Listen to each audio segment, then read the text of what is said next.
Bake tuna with vinegar and coconut milk. Tuna fish slice, ginger slice.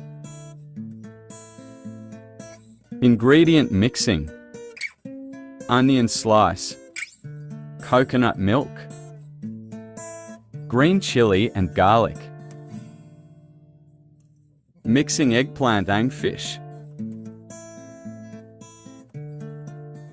Add black pepper and vinegar. Also salt.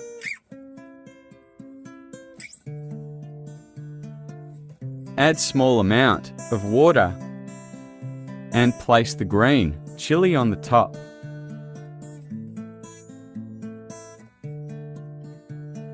And start cooking.